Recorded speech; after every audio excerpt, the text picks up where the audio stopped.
kewajiban kita terhadap orang yang meninggal.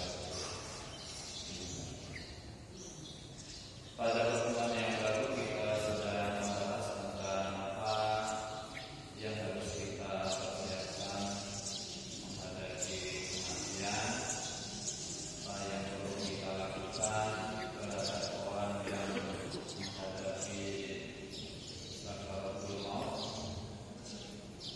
dan juga apa yang segera harus kita lakukan setelah seseorang meninggal dunia, membayar hutangnya, menutupi badannya, melepaskan pakaian yang dikenakannya, dan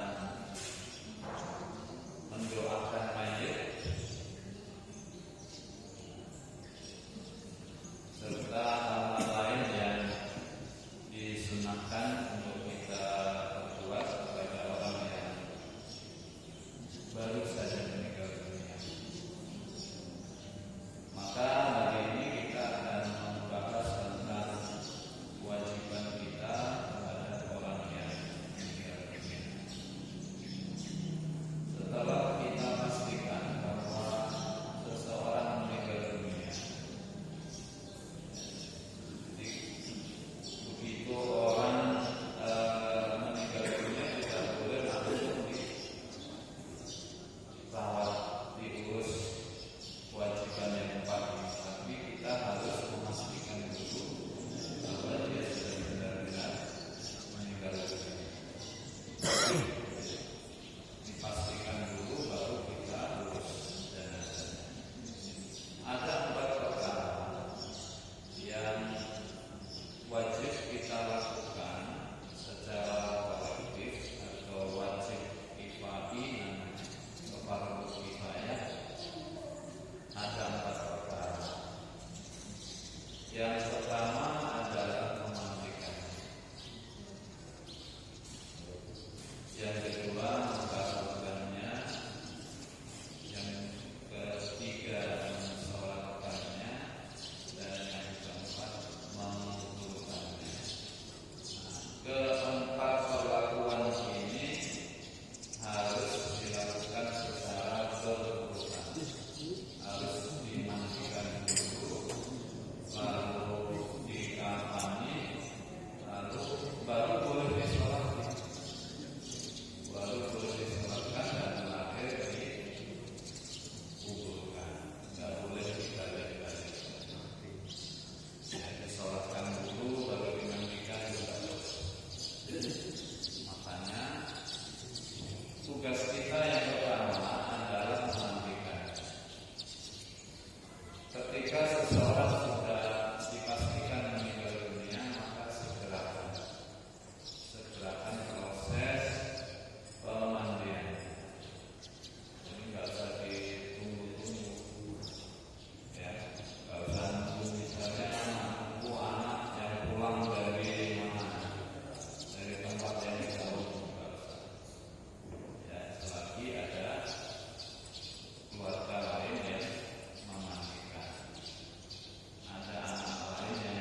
beliau belum dimakamkan itu seolah-olah segala urusan masih berada pada tanggung jawab beliau. Nah, setelah Abu Bakar dibaiat oleh umat Islam, baru beliau dimakamkan. Ya, artinya penanggung jawab negara, penanggung jawab urusan agama itu sudah ada yang memegang, yaitu Abu Bakar As-Siddiq.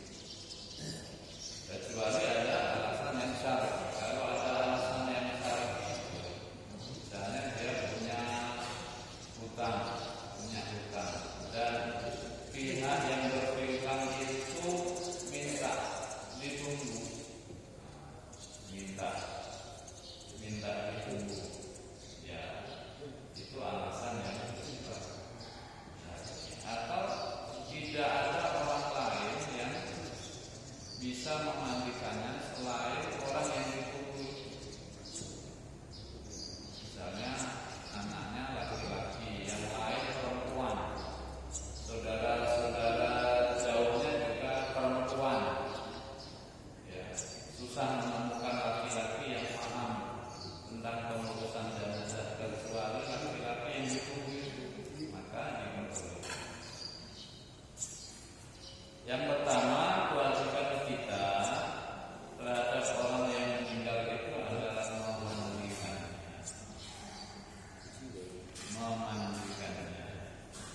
Saya mau tanya ibu bapak, kalau di sini mayat itu, jenazah itu dibutuhkan apa enggak? Dibutuhkan. Duluan mana? Dibutuhkan dulu atau dimandikan dulu baru dibutuhkan? Kalau di sini gimana? Dibutuhkan dulu. Jadi yang benar adalah dibutuhkan terlebih dahulu, ya. Bukan dimandikan baru dibutuhkan, ya. Jadi dibutuhkan dulu, kemudian baru dimandikan. Nah, membutuhkan jenazah itu wajib hukumnya berniat. Ya, wajib berniat. Jadi kalau membutuhkan itu hukumnya sunnah, tapi niatnya wajib. Ya, hukumnya sunnah membutuhkan itu, tapi wajib berniat. Nawaitul wudu'a lihadzal mayyit atau lihadzil mayyitati sunnatan lillahi ta'ala. Nawaitul wusla nawaitul wudu'a lihadzal mayyit, kalau laki-laki, kalau perempuan ya lihadzil mayyitati sunnatan lillahi.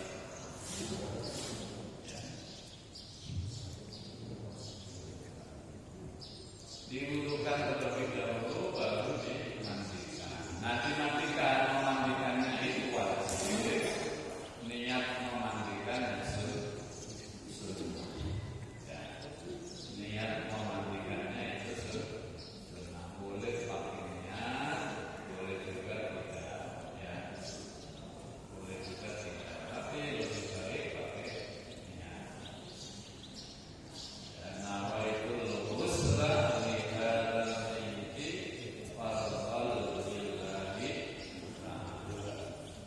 kalau jenazahnya perempuan ya nawaitul ghusla lihadzil mayyitati fardhan lillahi.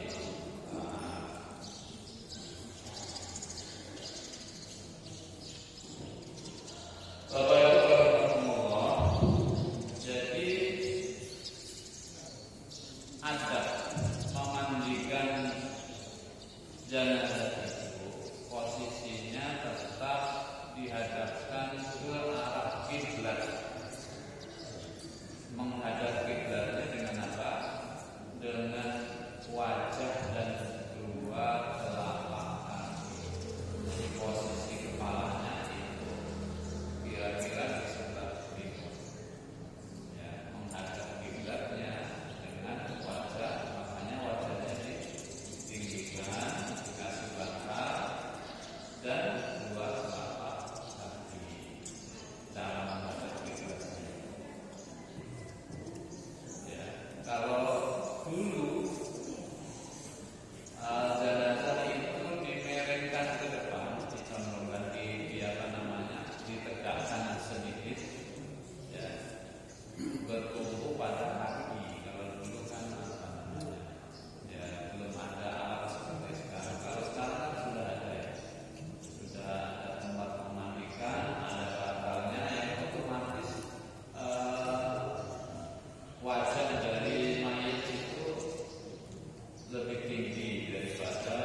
asobah dalam sistem kewarisan, ya, dalam sistem kewarisan.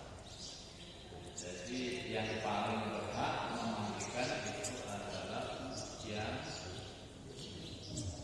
paling dekat hubungannya kepada si mayit. Kalau mayitnya perempuan juga seperti itu, yang paling berhak memandikannya adalah ibunya. Kalau ibunya nggak ada, ya neneknya. Kalau neneknya nggak ada, ya anak perempuan. Kalau nggak ada juga anak perempuannya, cucu perempuan.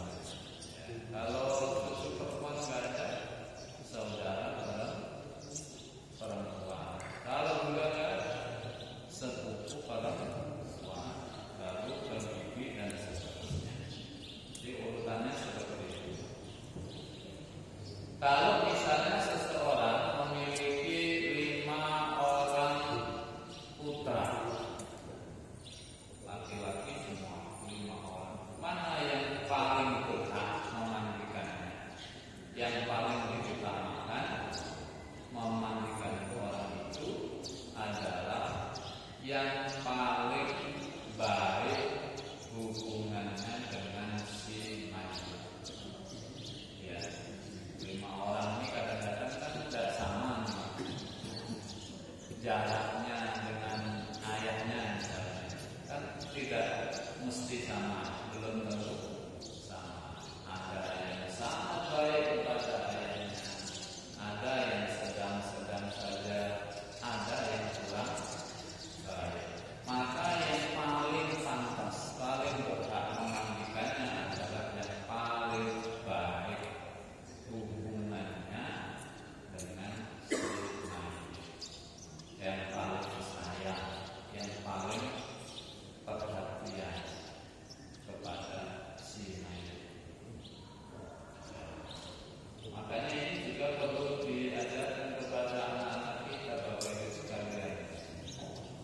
Perlu diajarkan dari kecil, anak-anak itu juga diajarkan cara tentang bagaimana tanggung jawab dia nanti kepada ayah ibunya. Kadang kita lupa mengingatkan anak-anak kita itu. Ya. Maka mari kita dari sekarang, dari anak-anak masih kecil itu kita berikan pemahaman bahwa dia punya tanggung jawab kepada ayah.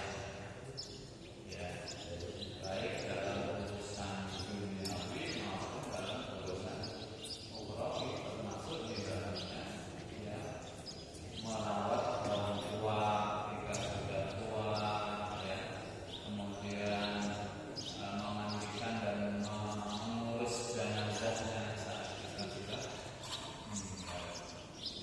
Supaya anak-anak kita itu dari kecil sudah tahu akan tanggung jawabnya, sehingga mempersiapkan diri. Ya, dia boleh sekolah di mana saja. Bapak Ibu boleh menyekolahkan putra putrinya di mana saja. Tapi pelajaran agama itu jangan sampai dilupakan. Tanggung jawab dia kepada kedua orang tuanya, kepada keluarganya itu jangan sampai kita abaikan. Karena banyak ibu meninggal, anaknya suruh mensolatkan nggak bisa, suruh memandikan nggak bisa. Karena ada kata-kata nggak seperti mandi biasa yang dia itu kan nggak sama. Karena ini mandi ibadah, ada aturan, ada tata cara.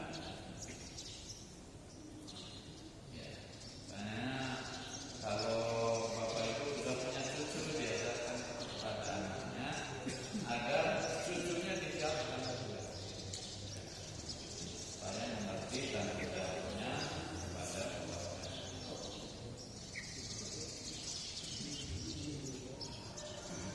Ya, kalau yang lain nggak ada keluarga dekatnya, baru nanti ke suami atau istri. Boleh suami boleh memandikan istrinya, istri boleh memandikan suami.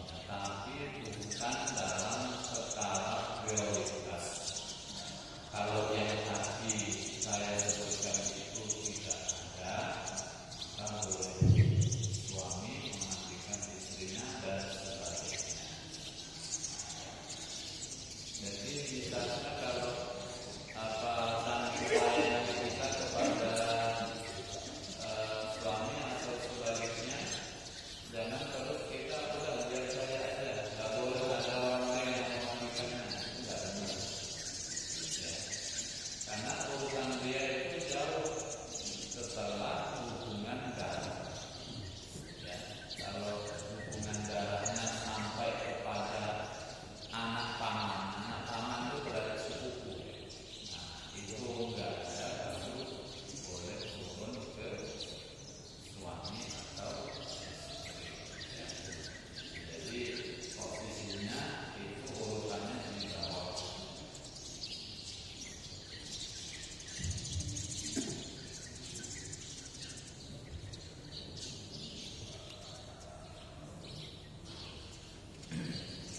Nah, sekurang-kurangnya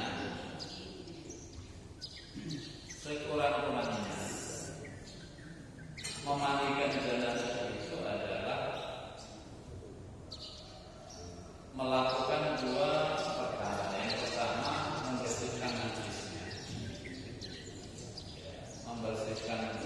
najisnya, dan yang kedua, membasahi seluruh anggota tubuhnya dengan air. 1 kali basuhan itu minimal. Jadi najisnya dihilangkan dulu, lalu disiram sampai merata 1 kali, itu sudah cukup. Itu mandi yang minimalis, ya. Setidaknya seperti itu. Nggak boleh kurang dari itu. Tidak boleh kurang dari itu. Nah, itu yang minimal. Kalau mau sempurna, ya seperti yang sudah kita lakukan itu, ya ditempatkan di tempat yang tinggi, nggak boleh di bawah.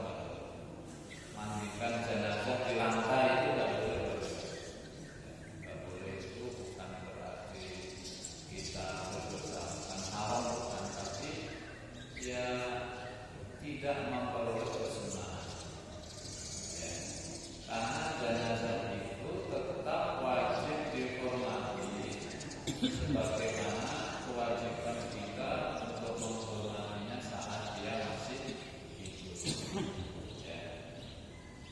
Jadi tidak berkurang kewajiban kita untuk menghormati orang yang sudah meninggal itu dibanding dengan saat dia masih hidup. Tidak ada yang kurang, tetap wajib kita hormati. Makanya harus diperlakukan dengan lemah lembut, ya, dengan lemah lembut. Makanya tadi harus dipilih orang yang memandikan itu orang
lembaran catatan kehidupannya itu baik semua, putih semua, bersih. Hanya ada satu titik noda dalam kehidupannya. Maka kemudian Allah ingin hamba ini ketika meninggal itu benar-benar bersih dosanya. Noda hitam tadi terhapus. Belara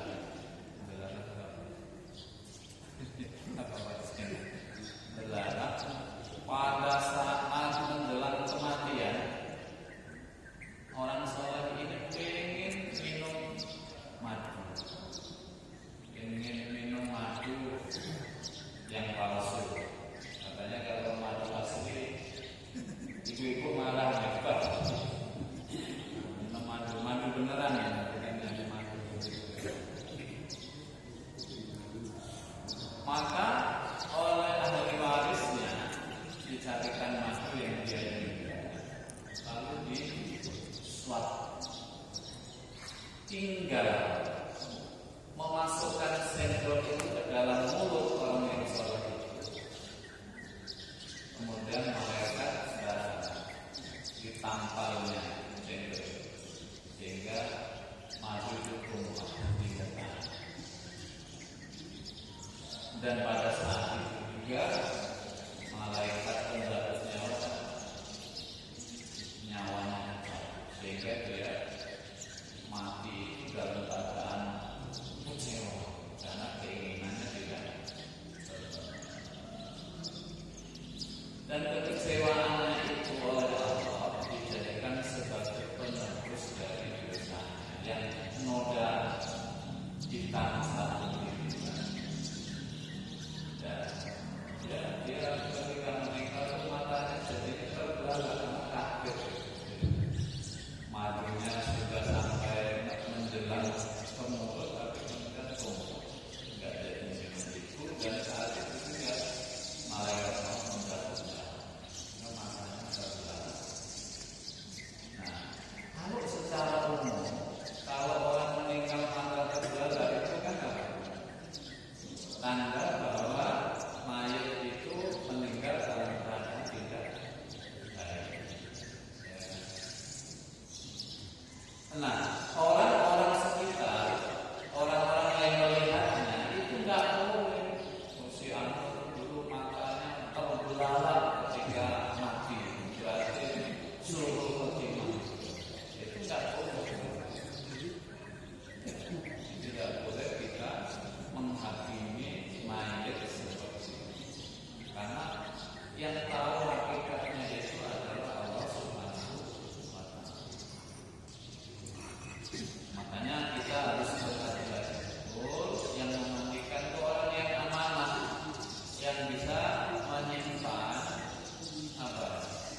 temuan-temuan yang dia nilai atau secara lahiriah itu menunjukkan tanda-tanda yang tidak baik.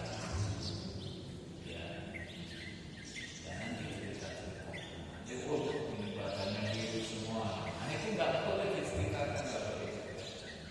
Ya, nggak boleh. Yang boleh diceritakan itu tanda-tanda kebaikannya.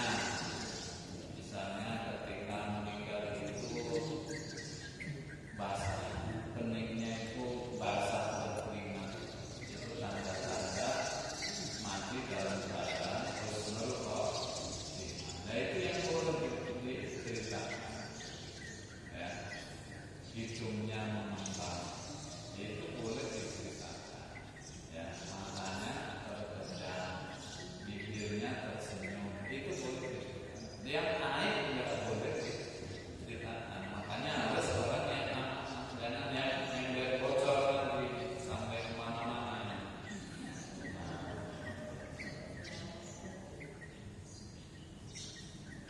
Nah, itu terkait dengan memandikan. Nah, mandi itu Bapak Ibu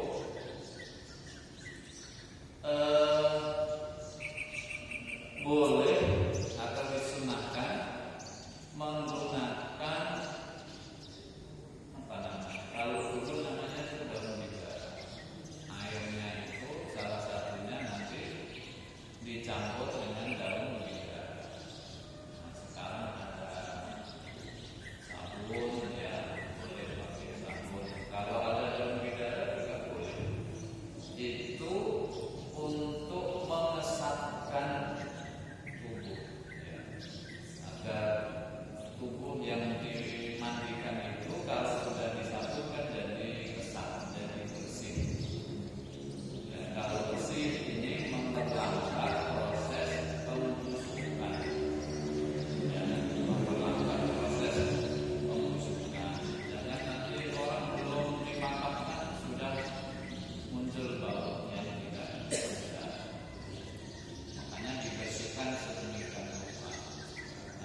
bangkai makhluk yang paling busuk itu ya bangkai manusia. Ya, kalau Bapak Ibu nyium bau bangkai katak itu ya busuk sekali. Tapi jauh lebih busuk bangkainya manusia. Ya. Saya dulu karena dari kecil sudah ya bermasyarakat itu ya sering karena nggak banyak mandikan kita hanya suruh mandikan. Ya macam-macam. Pas ketemu itu pernah ketemu tuh orang tenggelam di laut. 3 hari baru ketemu. Jadi kulitnya sudah habis, baunya masya Allah. Itu benar-benar sudah ditaburi segala macam itu, kasih kopi, kasih parfum, enggak juga menghilangkan bau. Ketika dibuka dimakan itu kita mau apa namanya membuka tali kain tangannya itu pas dibuka baunya naik ke atas luar biasa. Ternyata bangkai manusia itu luar biasa busuknya.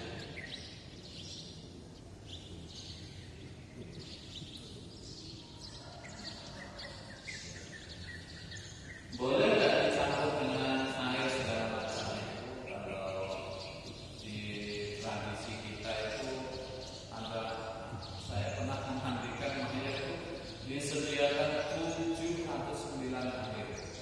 Di orang Jawa mungkin masih pakai wisatawan lewat.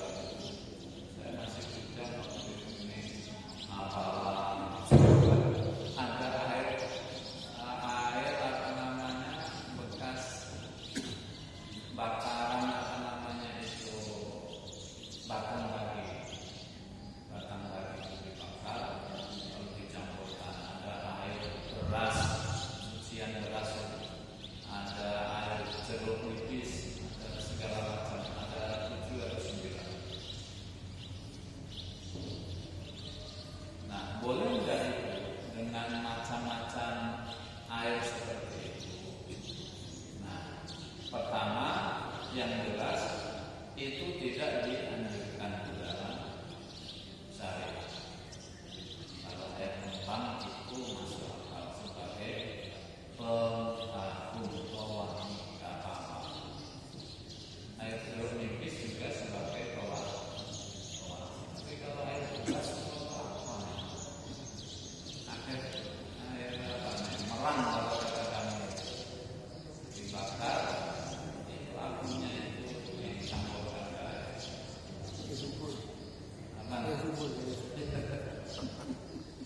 Nah, kalau itu disertai dengan kepercayaan tertentu yang menyimpang dari akidah Islam, maka hukumnya halal. Ini dikasih air beras ini supaya malaikat mungkar nakir nanti di alam kubur enggak bisa mendekati, biar dia enggak sempat nanya-nanya di alam kubur. Kalau ada kepercayaan seperti itu, maka hukumnya menjadi halal. Tapi kalau tujuan-tujuan pembersihan, tujuan-tujuan mengharumkan itu tidak masalah. Nah, tapi ya sebaiknya jangan dilakukan. Ya 3 itu ada air bersih, kemudian air apa namanya daun bidara itu atau air sabun dan air campur baru dicampuri sedikit campur baru sudah sudah.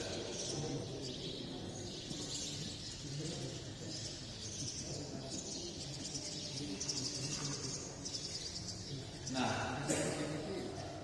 dalam tradisi kita, ya Bapak Ibu, itu ketika mayat dimandikan, itu jamaah yang lain yang tidak memandikan itu mentahdirkan. Ada nggak kalau ini ada? Kalau mayatnya sedang dimandikan, lalu jamaah yang itu tahdir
tiga orang saja, tiga kelompok saja. Yang pertama itu yang memandikan, orang yang memandikan.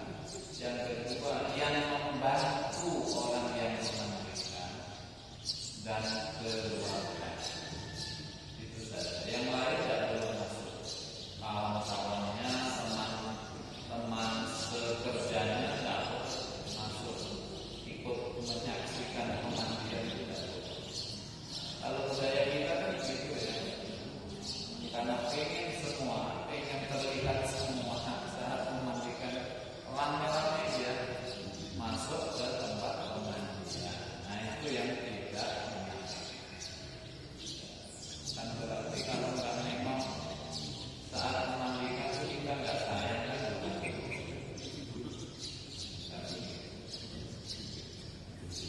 Jadi sunnahnya seperti itu.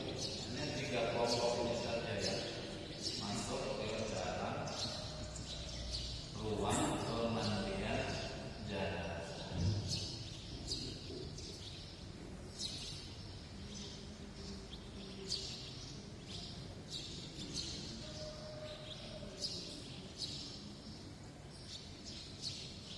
Bapak Ibu rahimahullah. Kemudian masih dalam rangkaian mandi itu, kalau kebiasaan kita itu apa namanya, membuat apa namanya itu apa? Itu yang kain-kain itu ya di gunung-gunung. Itu juga sesuai dengan sunnah Rasulullah SAW. Di dalam hadisnya itu memang dijelaskan seperti itu. Yang lubang yang bertujuh ya. Nah itu memang disunahkan.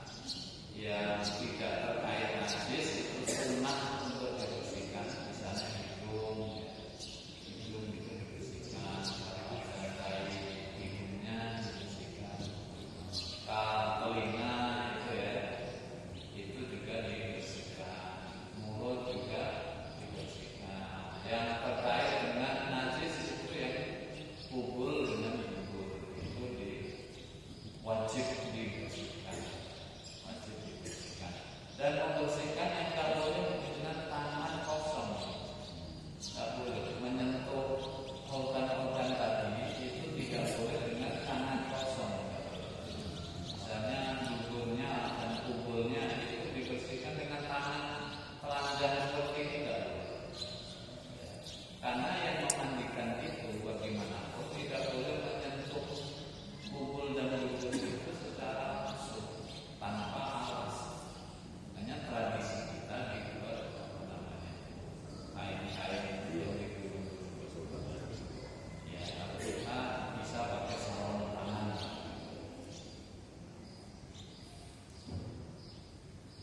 Kalau seseorang misalnya mengalami kecelakaan atau kebakaran yang tidak mungkin dimandikan, maka selagi organ wajah dan kedua tangannya masih ada, maka wajib ditayamumkan, nggak boleh dimandikan.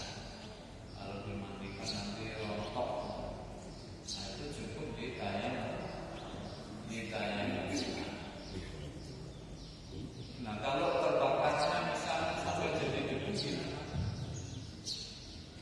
ya benar-benar habis hangus jadi debu, jadi arang. Kalau sudah seperti itu,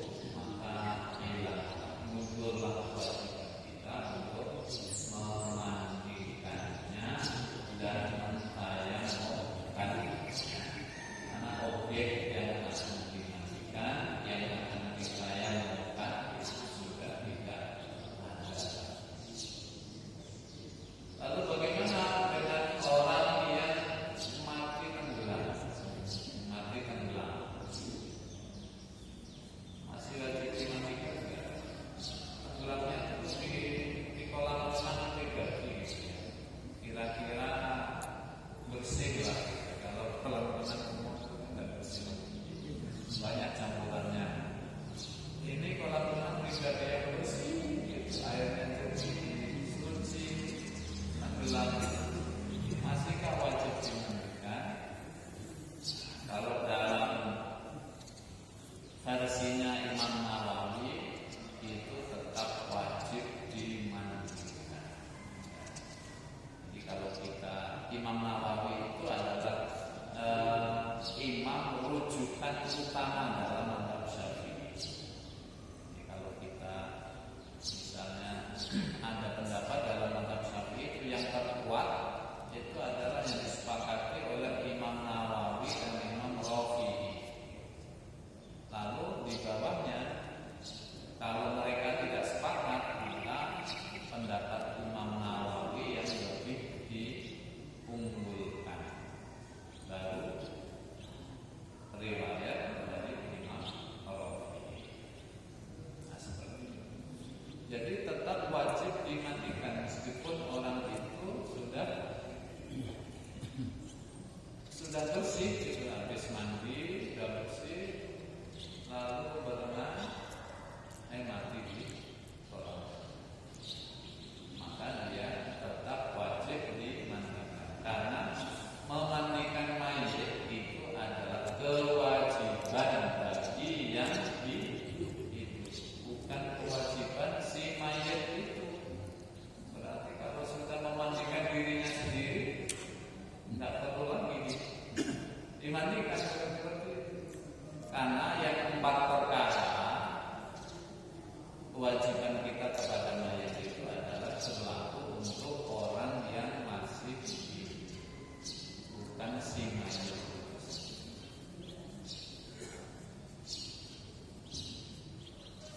Nah, yang nggak boleh dimandikan itu siapa? Orang yang mati dalam keadaan syahid dunia akhirat. Syahid dunia akhirat. Syahid dunia akhirat. Syahid itu banyak Bapak Ibu. Ada syahid dunia, ada syahid akhirat, ada syahid dunia akhirat. Yang syahid dunia itu siapa? Orang yang mati di medan perang sedang berjihad melawan kaum kafir. Tapi niat perangnya itu bukan lillahi ta'ala. Ya, niat perangnya itu karena yang lain-lain lah, gitu ya. Supaya nanti kalau berhasil naik mangkat, misalnya seperti itu. Itu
pengantin,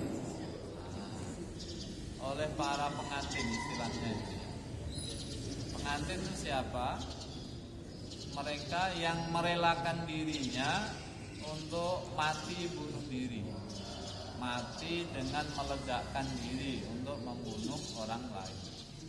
Nah, itu kan niatnya apa? Mencari mati syahid. Itu karena salah paham dengan ajaran agama, salah paham. Memang para perekrut itu kan sengaja memplesetkan ajaran agama ini seolah-olah benar padahal salah. Kalau kita berperang hanya untuk mati syahid itu nggak boleh. Jadi yang ketiga ini orang yang mati syahid dunia dan akhirat. Nah, yang tidak boleh dimandikan dan disolatkan serta dikafankan dengan baju yang melekat pada dirinya, darah-darahnya nggak boleh dibersihkan. Itu yang dua saja, yang mati syahid dunia dan yang mati syahid dunia akhirat. Ya, kalau yang mati syahid akhirat saja itu tetap diperlakukan seperti orang yang meninggal dalam keadaan bukan syahid, dimandikan, dikafankan, disolatkan dan dimakamkan seperti biasa. Saya kira ini Bapak Ibu sekalian, baru satu ternyata. Baru satu ya. Ya silakan. Itu kalau lupa mewudukan atau sudah dimakan tapi lupa mewudukan itu dia terus dikubur itu gimana? Ya, mewudukan itu kan hanya sunnah hukumnya, tidak menimbulkan efek apa-apa gitu. Cuman nggak dapat kesunahan saja orang yang hidup gitu. Kecuali kalau lupa memandikannya. Kalau lupa memandikannya, misalnya umpama ya, dia meninggal di rumah sakit. Protokolnya rumah sakit itu kan harus memandikan dulu kan, dimandikan, dikafankan, lalu dikirimlah ke rumah. Nah ternyata setelah dimakamkan ada konfirmasi dari pihak rumah sakit, ternyata mayat ini belum dimandikan. Maka wajib hukumnya digali lagi untuk selama baunya belum berubah. Kalau 5 hari, 7 hari itu kira-kira kan baunya sudah berubah, maka tidak boleh digali lagi. Tapi kalau baru 2 hari misalnya, ya rumah sakit konfirmasi, nah belum dimandikan kemarin tuh kan, maka wajib digali dan dimandikan. Itu yang berdosa masyarakatnya. Kalau mayatnya nggak masalah. Mayatnya nggak ada taklif lagi, nggak ada hukum lagi bagi yang berdosa itu. Sama dengan nanti misalnya setelah dimandikan disentuh sama lawan jenis yang bukan mahram, wudhunya batal enggak? Berarti wajib diwudhukan lagi? Itu enggak. Yang batal itu yang masih hidup ya. Yang meninggal ya sudah enggak kena hukum lagi ya. Misalnya kita menyentuh jenazah lawan jenis yang tidak mahram, maka wudhu kita yang batal, bukan wudhunya si mayat. Tadi disentuh sama bapak itu, apa diwudhukan lagi, dibatal wudhunya? Nah, itu tidak berlaku karena si mayat itu tidak bisa batal lagi. Saya kira itu. Kalau nggak ada yang lain, gimana? Kalau nggak diwudukan nggak apa-apa, cuman tidak mendapatkan kesunahan yang hidup, nggak memperoleh kesunahan. Kalau mayatnya nggak masalah, nggak apa-apa. Kalau seandainya Ustaz dalam memandikan, misalnya ada semacam kekeliruan olehnya atau ini kelelahan dari yang mandikan, ternyata masih ada najisnya, itu ada pengaruh dengan mayat. Misalnya ini kan nggak sengaja atau dia tidak mampu ininya, itu ada pengaruh. Ya itu kan makanya sebelum dimandikan itu kan dibersihkan, najisnya dihilangkan. Kalau ada benda-benda lain yang menempel itu dibuang. Misalnya habis nyadap karet kan, karetnya bekasnya masih ya dibersihkan. Habis ngecat, catnya kena cat, ya harus dibersihkan itu catnya. Kalau itu tidak dibersihkan, apakah cat, apa karet atau najis tidak hilang, maka berarti mandinya itu belum selesai. Belum selesai itu artinya apa? Ya belum cukup kewajibannya itu. Maka kalau ada orang yang melihat ternyata masih ada najis sebelum dikafankan ya, sebelum dikafankan, maka wajib dimandikan. Misalnya bekas catnya tadi dihilangkan, najisnya disucikan, lalu disiram lagi. Atau ini sudah dikapankan, yang mandi itu sudah berusaha mungkin dia punya penyakit, misalnya darahnya keluar terus. Nah itu cukup disumbat. Dia nggak bisa lagi misalnya sudah disumbat dan sudah ini ya intinya masih ada ini gitu kan. Ya kalau itu najis yang baru cukup disumbat sebisanya. Misalnya luka ya ditambal diperban sebisanya. Kalau masih juga keluar ya itu sudah termasuk ke dalam hukum ma'fu'an yang dimaafkan. Ada pengaruh ke mayatnya? Oh enggak ada. Enggak ada. Kalau yang tato itu Kalau tato itu tintanya kan di bawah kulit, nggak masalah, tidak menghalangi sampai